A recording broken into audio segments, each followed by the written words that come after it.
When I was a kid, I was a globe trotter. I went everywhere. My daddy, he was a power engineer for Voice of America. And he did that with only an 8th grade education. In that 8th grade education, it took my dad all over the world. And my mom, all she had to do was kick back, enjoy life, and raise 5 kids. When I was a kid, I was a minority just about everywhere I went. But the thing is, I never thought of myself as a minority. That's because everywhere we went, Americans were respected. And that includes the time I woke up in a jail cell that had chicken wire for jail bars. Go figure. In a 5-gallon bucket in the corner. Yep, and I was the only white person in that room. But I digress. That's another story. When I was a kid, I even had some friends.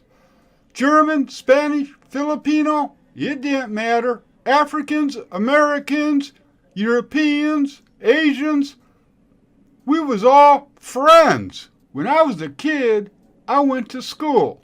And like my friends, all my teachers, they were from everywhere. I even had a 4th grade teacher from France whose English accent was so strong, I didn't know what the hell she was talking about half the time. But you know what? That's where I learned to listen. When I was a kid, I learned to hack my way through the thick jungles of Africa. And I explored abandoned foxholes left over from World War II on Okinawa. A football was round, but I knew about baseball and basketball, and then there was golf, and more golf.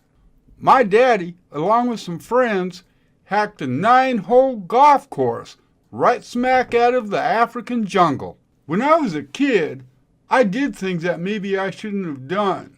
And on those rare occasions when I got caught, I blamed it on my brothers, and they got their asses whooped. When I was a kid, my mom and dad went to cocktail parties, dinner parties, and they dressed for the occasion. And they had weird shit to eat, like cassava leaves and fondue.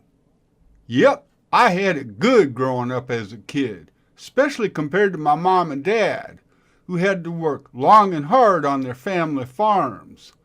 But you know what? Their hard work paid off.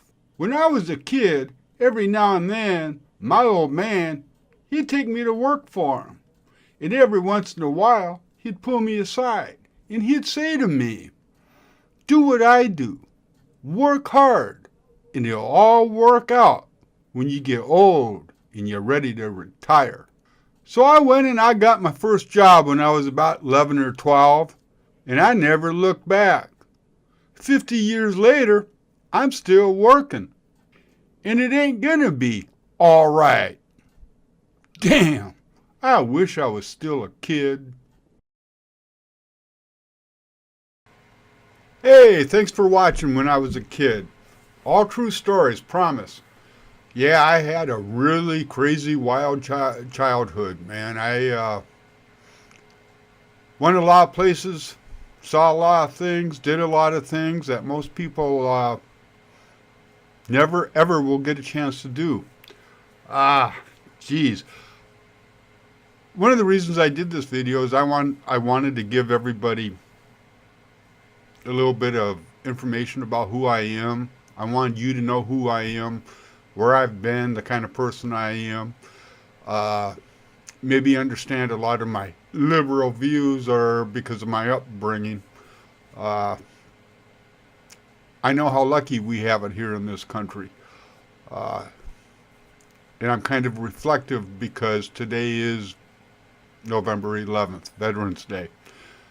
And I come from a military family. My dad was a sailor and a soldier. Niece and nephew, all my brothers, military time. So, and I suppose you want to know the story about the jail cell.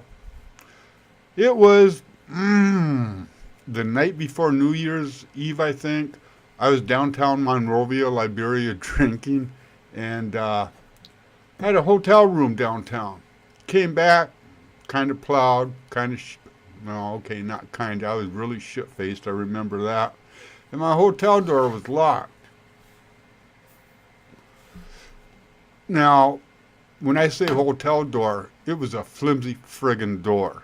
It was like a piece of cardboard. But it was locked. My key wasn't working. And I paid good money. So I kicked the damn thing in.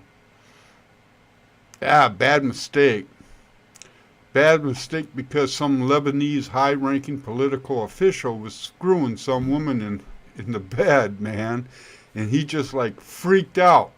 And called the cops and all this shit. And I got hauled off for the night, stay in the jail.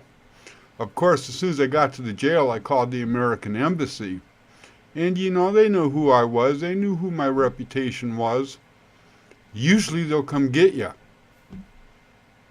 No, you're on your own, Rob. That's pretty much what they told me. And it cost my dad several $100s in hush money. Yeah, I don't know. Nothing ever came of it. So that's that story. Kind of funny, kind of sad, kind of tragic. But it's a hell of a memory. That was a weird night. Like I said, I appreciate you watching. When I was a kid, all true again. I think it's time for a shot. Monday morning. Patron.